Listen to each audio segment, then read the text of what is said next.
আমার স্কুলে সব বন্ধুরা পয়লা বৈশাখে নতুন জামা কিনেছে, তুমিও আমাকে কিনে দাও, না হলে কিন্তু খুব খারাপ হয়ে যাবে বলে দিচ্ছি। বল তুই কি এখান থেকে যাবি নাকি কাট খুলবো? বারা সকাল থেকে তো বিড়ির জন্য এর কাছে হাত পেতে চেয়ে বেড়াচ্ছি, আর একে নাকি আমার জামা কিনে দিতে হবে। যা এখান থেকে যা, দাদুর কাছে গিয়ে চাগিয়ে।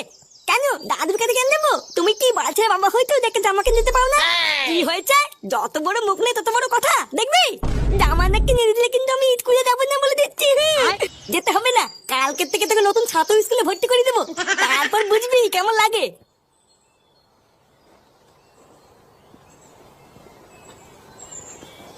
খান্তির ছেলে একটা জামা কিনবার ক্ষমতা নেই, আবার বাপ হয়েছে বালের ধ্যাম না বাপ।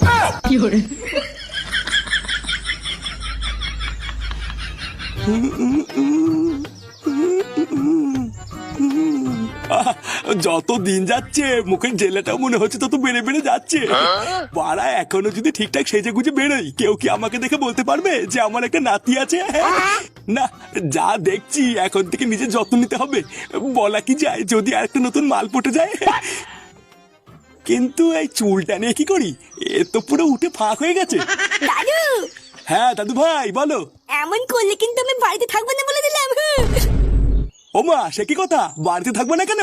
জানো কালকে পয়লা বৈশাখ, আমার সব বন্ধুরা নতুন জামা কিনেছে, তাই আমি বাবাকে গিয়ে বললাম নতুন জামা কিনতে, আর বাবা আমাকে বকে তাড়ি দিল। জানো কালকে সবাই নতুন জামা পরবে, আর আমি কি খালি গায়ে ঘুরে বেড়াবো নাকি?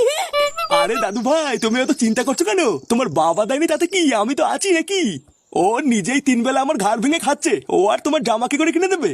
কি খেয়ে যে ওই ঢ্যামড়াটাকে আমি জন্ম দিয়েছিলাম সেটা আমি আজও চিন্তা করি। ওইসব নিয়ে তুমি একদম কষ্ট পাবো না দাদু ভাই, মনে রাখবা তোমার দাদু এখনো বেঁচে আছে। আজকে সন্ধ্যাবেলায় বাজারে গিয়ে তোমার জন্য নতুন জামা কিনে আনবো, ঠিক আছে? আচ্ছা দাদু, ঠিক আছে।